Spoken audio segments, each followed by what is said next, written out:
আল্লাহ আমার রব, এই রবি আমার সব। দামে দামে তন মনে তারি অনুভব। তোমার দুনিয়াতে আমি যেদিকে তাকাই, অথই নিয়ামতে ডুবে আছি সবাই। পাক পাখালির গানে শুনি তসবি কলরব, তসবি কলরব। আল্লাহ আমার রব, এই রবি আমার সব। আসসালামু আলাইকুম, আলহামদুলিল্লাহ, আসসালাতু ওয়াসসালাম আলা রাসূলিল্লাহ। প্রিয় দর্শক, আপনারা যারা দেশে আছেন প্রবাসে, সবাইকে জানাই অনেক অনেক প্রীতি ও শুভেচ্ছা। শুরু হলো অ্যান্টিবায়োটিক আয়োজিত এবং লাভ হলো নিবেদিত অনুষ্ঠান আপনার জিজ্ঞাসা। আপনাদের সাথে আছি আমি জয়নুল আবেদিন আজাদ, আর আপনাদের মনে জাগা প্রশ্নের জিজ্ঞাসার জবাব দিচ্ছেন বিশিষ্ট আলেম ডক্টর মোহাম্মদ সাইফুল্লাহ। আসসালামু আলাইকুম ওয়া রাহমাতুল্লাহি ওয়া বারাকাতুহু। প্রিয় দর্শক, চলুন তাহলে জিজ্ঞাসার জগতে। শুরুতে একটি ইমেল পাঠিয়েছেন জরা খান। লিখেছেন, আমার প্রশ্নটি পারিবারিক বিষয় নিয়ে। আমি আমার পরিবার দুর্বিষহ মানসিক কষ্টে আছি। এজন্য আপনাদের কাছে অনুরোধ, আমার এই প্রশ্নের জবাব যতটা সম্ভব দ্রুত দিয়ে আমাদের সাহায্য করবেন। আমার প্রশ্নটি আমার মায়ের ডিভোর্স সংক্রান্ত। আমার বাবা আমার মাকে অকথ্য মানসিক নির্যাতন করে আসছেন দীর্ঘ 25 বছর ধরে। যখন আমরা ছোট ছিলাম তখন তিনি মাকে প্রতিনিয়ত শারীরিক নির্যাতন করতেন। ওনার কাছে এসব নির্যাতন মনে হয় না, কারণ উনি ইসলাম শিক্ষা দেওয়ার নামে এসব করেন। প্রতিনিয়ত আমাদের কাছে এবং বাইরের মানুষের কাছে মায়ের দোষ ত্রুটি বলে বেড়ান, যা আমাদের অনেক কষ্ট দেয়। এভাবে নিজের স্ত্রী সম্পর্কে দোষ বলে বেড়ানো কি ঠিক? আমার মা সরকারি চাকরিজীবী ও বাবা বর্তমানে বেকার, কিন্তু আমার মাকে নিজের বেতনের টাকার ব্যবহার করতে প্রতিবার রীতিমতো রিমান্ডের মধ্য দিয়ে যেতে হয়। 25 বছর ধৈর্য ধরেও যখন বাবার আচরণে কোনো পরিবর্তন হয়নি, বরং আরও অমানবিক হয়ে উঠছেন, তাই আমার মা এখন ওনার কাছ থেকে মুক্তি চান। কিন্তু বাবা আমার মাকে ইমোশনাল ব্ল্যাকমেইল করে ওয়াদা করিয়ে নিয়েছেন যে মা কখনো তাকে ডিভোর্স দিতে পারবেন না। এখানে আমার প্রশ্ন যে সত্যি কি এত মানসিক যন্ত্রণায় থাকার পরও আমার মা ওয়াদা ভঙ্গ করে ডিভোর্স নিতে পারবেন না? শরীয়তের মতে এখানে ওয়াদা পালন বড় নাকি আমার মায়ের নিরাপত্তা বড়? দয়া করে আমাকে প্রশ্নের জবাব দ্রুত জানাবেন। আর আমার বাবা আপনাদের অনুষ্ঠান ও নিয়মিত দর্শক, দয়া করে ওনার উদ্দেশ্যে কিছু বলবেন। ধন্যবাদ এই ভাইকে। প্রথম কথা হচ্ছে, এ ধরনের প্রশ্ন আসলে উচিত হচ্ছে কোনো যোগ্য বিজ্ঞ আলেমের কাছে বসে পরামর্শ নিয়ে আপনার মা এবং আপনার বাপ দুজনেই উপস্থিত থেকে বিষয়গুলো সুরাহা করা এবং সমাধান করা। টেলিভিশনের প্রশ্নোত্তরের মাধ্যমে এই ধরনের একটি জটিল সমস্যা, যেটি জীবনের জন্য অনেক কঠিন, এক বক্তব্যের মাধ্যমে এটি সমাধান হয়ে যাবে এটি আমি মনে করি না। বরং আমি মনে করে থাকি যে এই ধরনের বিষয়গুলো নিয়ে একাধিক কাউন্সিলিংয়ের মাধ্যমে একটা সমাধানে যাওয়া এবং পরস্পরের প্রতি যেই ভুল বুঝাবুঝি আছে বা সমস্যা রয়েছে সেগুলোকে সমাধান করার জন্য চেষ্টা করা। দ্বিতীয় যে বিষয়টি, সেটা হলো তার আপনি যে কথাগুলো বলেছেন সেগুলোর সত্যতা সম্পর্কে আমার কিছুই জানা নেই। সেগুলো আপনি ভালো জানেন কতটুকু সত্য, সেগুলোর উপর নির্ভর করে ফতোয়া দেওয়াটাও কঠিন বিষয়। বাকি যেটা রয়ে গিয়েছে সেটা হচ্ছে এক্ষেত্রে আপনার মা অবশ্যই তার কাছ থেকে যদি তিনি শারীরিক এবং মানসিক কোনো ধরনের নিরাপত্তার ব্যাপারে আশঙ্কা বোধ করেন, তাহলে তার জন্য ওয়াজিব হচ্ছে তিনি ডিভোর্স নিতে পারবেন। সেটা কোর্টের মাধ্যমে ডিভোর্স নেওয়া তার জন্য জায়েজ রয়েছে।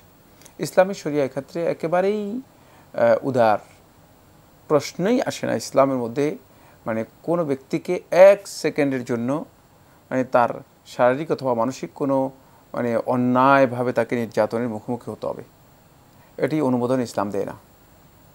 ইসলামের জন্যই এই প্রথা, মানে ইসলামের উদারতা হচ্ছে এখানেই, ইসলামের শ্রেষ্ঠত্ব হচ্ছে এই জায়গায়। যদি কোনো কারণে কোনো নারী তার মানে অধিকার থেকে বঞ্চিত হয়, তাহলে তিনি যেন এই ধরনের একটা অবস্থা থেকে নিজেকে কি করতে পারেন, মুক্ত করে নিতে পারেন। তাহলে ওনারা 25 বছর ধরে নির্যাতন কেন সইছেন? এই ধরনের অবমুক্ত হয়ে যেতে পারেন। সেকেন্ড, ঠিক একই পর্যায়ে কোনো পুরুষ যদি মানে কোনো নারীর কাছ থেকে এই ধরনের একটা অবস্থার মুখোমুখি হয় যেটি তার পক্ষে সহ্য করা বা যেটা মানে মেনে নেওয়া তার পক্ষে সম্ভব নয়, সেক্ষেত্রে ডিভোর্সের মাধ্যমে তিনি কী করবেন, সম্পূর্ণরূপে আলাদা হয়ে যাবেন। তাই এক্ষেত্রে আপনার মায়ের কাছ থেকে আপনার পিতা যেই ওয়াদা নিয়েছেন সেই ওয়াদার কোনো ভ্যালু নেই, কারণ এই ওয়াদা এটি কোনো ধরনের ভ্যালু বহন করবে না।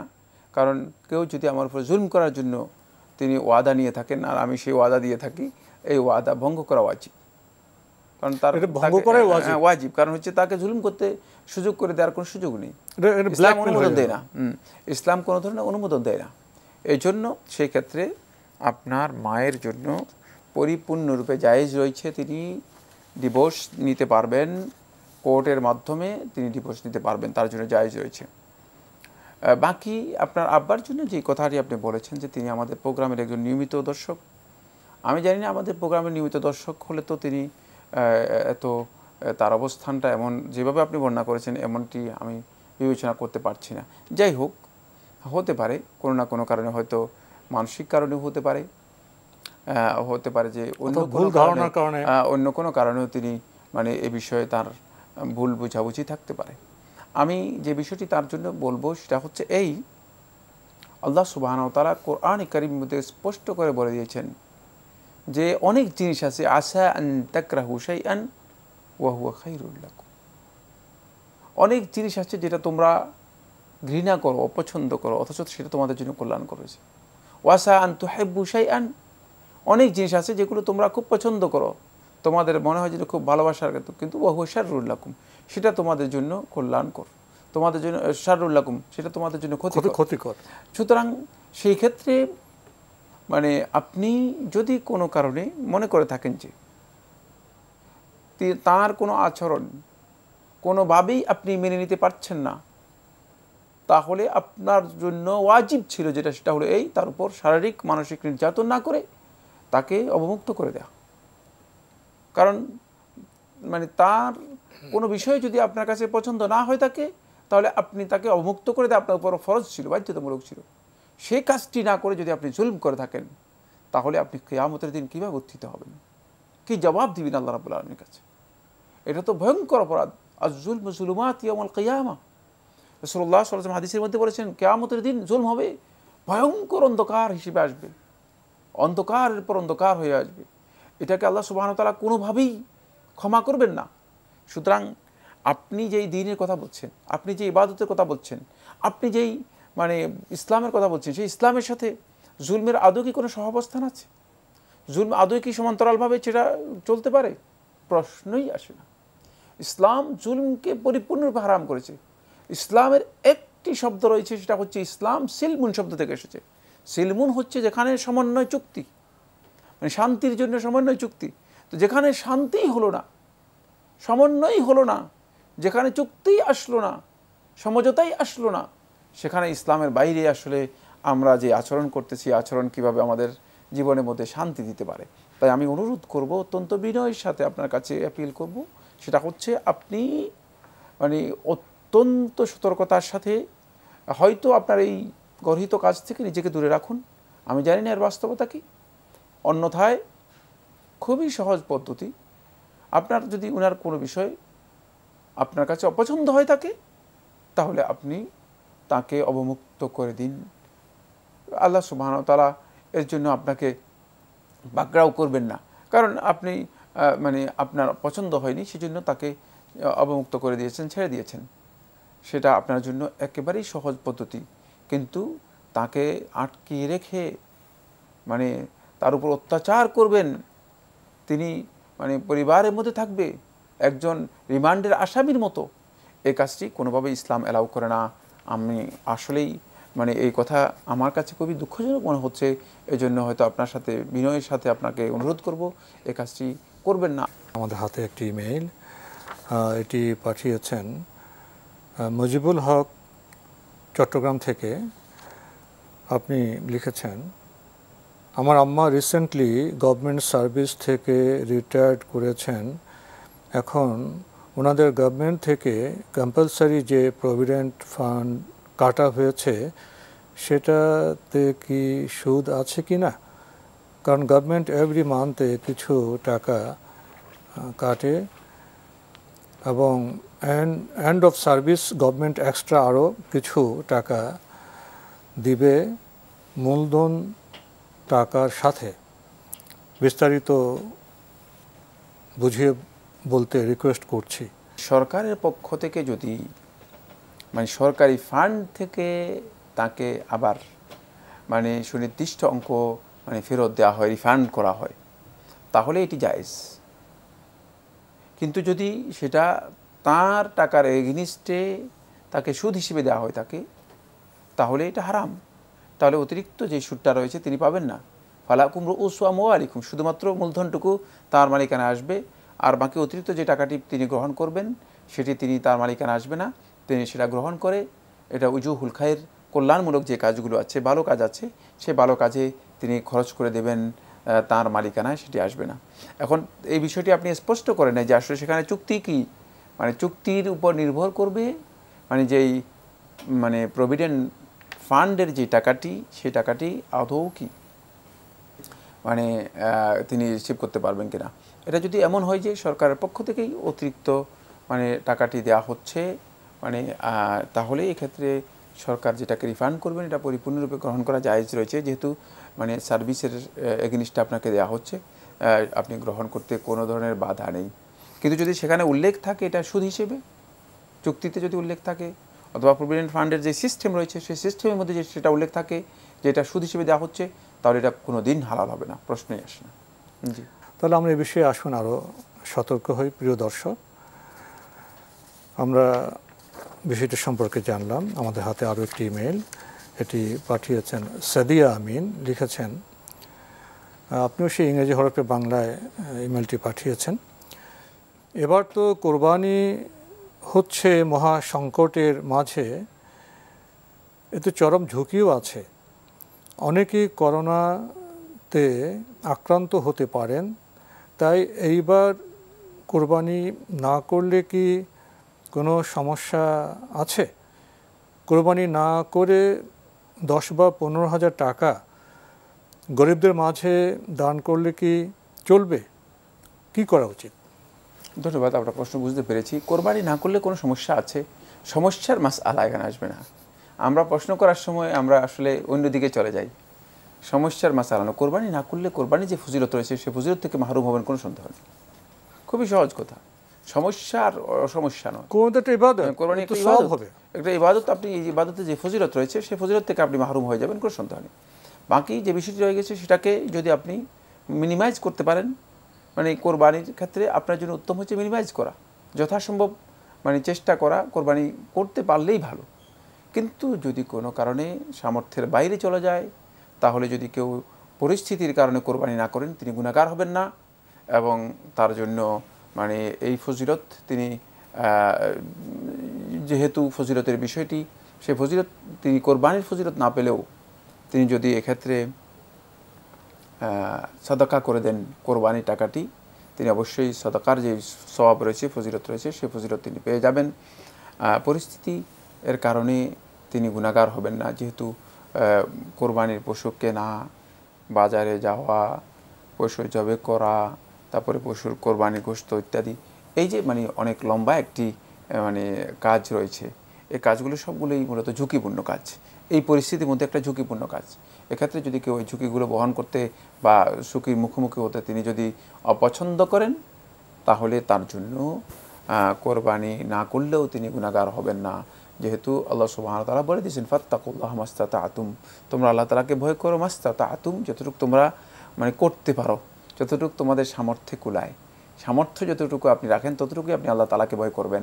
সুতরাং এটা সামর্থ্যের বাইরে, সামর্থ্যের বাইরে যদি চলে যায়, সেক্ষেত্রে আপনি নিজেকে ধ্বংস করে মানে কোরবানি করতে হবে, নিজের বড় ধরনের ক্ষতি করে কোরবানি করতে হবে। এটি আল্লাহ সুবহানাহু ওয়া তাআলা বান্দাদের উপর ওইভাবে অপরিহার্য করেননি।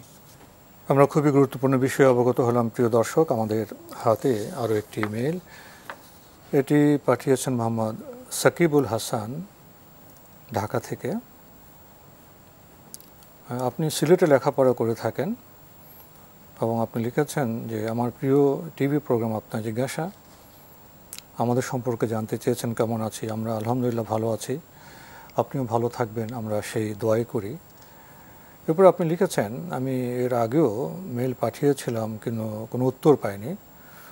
আবার আপনি নিজেই লিখেছেন হয়তো এমন হতে পারে আপনারা উত্তর দিয়েছেন আমি শুনতে পারিনি, এমন হয়ে থাকে। আজকে তো আপনি প্রমাণ পেলেন আমরা ইমেল পেলে জবাব দিয়ে থাকি, এটাও তো আমাদের কাজ। আমরা আপনাদের ইমেলকে চিঠিকে সম্মান করি, আমরা অপেক্ষায় থাকি, কারণ আপনাদের চিঠি আমাদের অনুষ্ঠানের জন্য একটি বড় বিষয়। আমরা ইসলাম সম্পর্কে জানতে চাই, এটা ইবাদতের কাজ। সে ইবাদতে আপনি সংযুক্ত আছেন, আপনার চিঠিকে কেন আমরা গুরুত্ব দেব না। এবার আপনার প্রশ্নে আমরা যাই প্রিয় দর্শক। আপনি লিখেছেন আমি আমার ব্যক্তিগত জীবনে ইসলামের অনুসরণ করি। জিন শয়তান তো মানুষের পেছনে সবসময় লেগে থাকে মানুষকে ধোঁকা দেওয়ার জন্য। এখন আমি জিন শয়তানের কুমন্ত্রণা ও নজর থেকে বেঁচে থাকবো কিভাবে? আমি কখন বুঝবো জিন আমাকে কুমন্ত্রণা দিচ্ছে বা আমার ভেতরে প্রবেশ করেছে? বুঝবেন আপনার কাজের মাধ্যমে। কথা বলছেন, মিথ্যা বলছেন, কাজ করছেন, হারাম কাজ করছেন, তাহলে আপনি বুঝবেন যে হ্যাঁ, মানে শয়তান ঢুকে গেছে। শুধু তা নয়, মানে শয়তান, আপনি শয়তানের একেবারে অনুগত বান্দায় পরিণত হয়ে গিয়েছে। খুবই সহজ বিষয়। না আল্লাহর বান্দা নয়, শয়তানের অনুগত বান্দায় হয়ে গিয়েছে।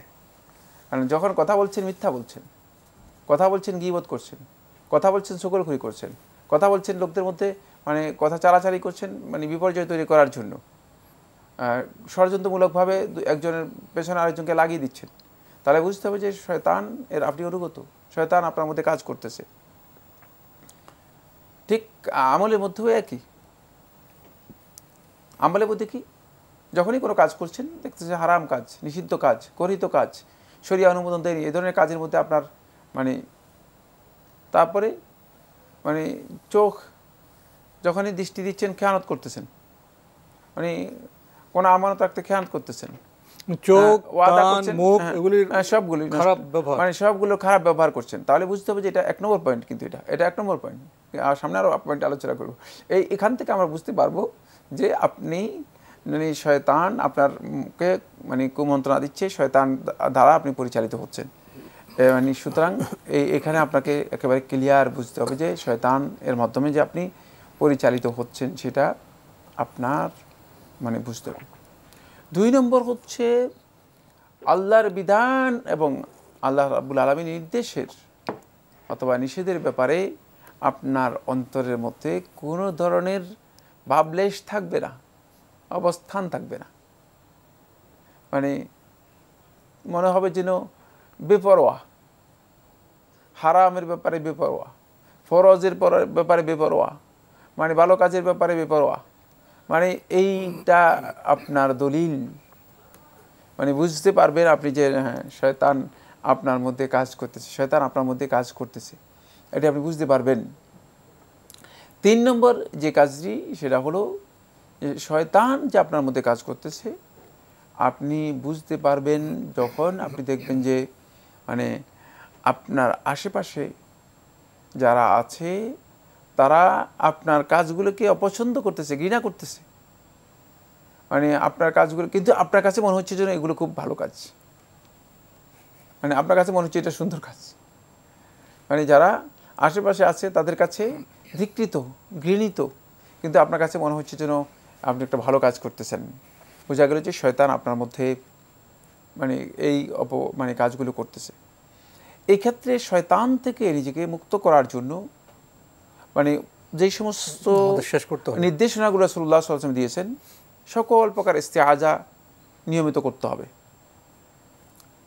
মানে আল্লাহ রাসূল সাল্লাল্লাহু আলাইহি ওয়াসাল্লাম আল্লাহ তাআলার কাছে আশ্রয় প্রার্থনা করার জন্য যে ইস্তেআজাগুলো বলেছেন, আউযু বিল্লাহি মিনাশ শাইতানির রাজিম, আউযু বিল্লাহিস সামিল আলিম মিনাশ শাইতানির রাজিম মিন হামজিহি ওয়া নাফখিহি ওয়া নাফাসিহি, এই ধরনের যে মানে ইস্তেআজাগুলো আছে সবগুলো ইস্তেআজাগুলো নিয়মিত মানে করার জন্য চেষ্টা করবেন। 2 নম্বর বিষয়গুলো হচ্ছে নিয়মিত ফরজ সালাতগুলো মানে নিজে আদায় করার জন্য চেষ্টা করবেন। ফরজ সালাতগুলো আদায় করার জন্য চেষ্টা করবেন, নিয়মিত ফরজ সালাতগুলো আদায় করবেন। 3 নম্বর হচ্ছে মানে শয়তান থেকে নিজেকে দূরে রাখার জন্য নিয়মিত কোরআনে কারীমের একটি না একটি অংশ তেলাওয়াত করবেন।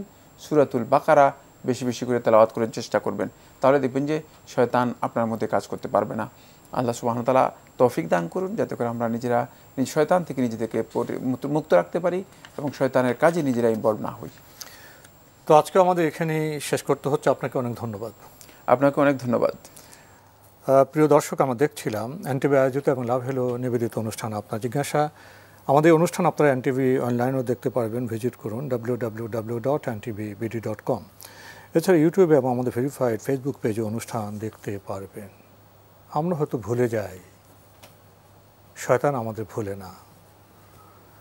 জীবনের সবচেয়ে গুরুত্বপূর্ণ চ্যালেঞ্জ হলো শয়তানের চ্যালেঞ্জ।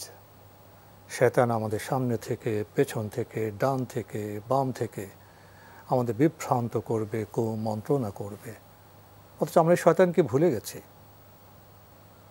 এক্ষেত্রে সচেতন হলে আমরা এতটা বিপদগ্রস্ত হতে পারতাম না, ব্যক্তি জীবনে, পারিবারিক জীবনে, সামাজিক জীবনে, বিশ্ব পরিমণ্ডলে। এখন তো শয়তানের বোধহয় জয় জয়কার। এ বিষয়ে আমাদের সচেতন হওয়া প্রয়োজন, আল্লাহর সাহায্য চাওয়া প্রয়োজন, ক্ষমা চাওয়া প্রয়োজন। আসুন এদিকে আমরা অগ্রসর হই। চিঠি লিখুন, প্রশ্ন পাঠান আমাদের ঠিকানায়। পরিচালক আপনার জিজ্ঞাসা, এনটিভি, বিএসসি ভবন, 7ম তলা, 102 কাজী নজরুল ইসলাম এভিনিউ, কারওয়ান বাজার, ঢাকা 1215। আপনারা ইমেলও করতে পারেন। আমাদের ইমেল অ্যাড্রেস আপনার জিজ্ঞাসা @ntvbd.com। প্রিয় দর্শক, মহান আল্লাহ আমাদের সবাইকে নিরাপদে রাখুন শান্তিতে। আসসালামু আলাইকুম। আল্লাহ আমার রব, এই রবি আমার সব, দামে দামে তুন মনে তারি অনুভব। আল্লাহ আমার রব, এই রবি আমার সব।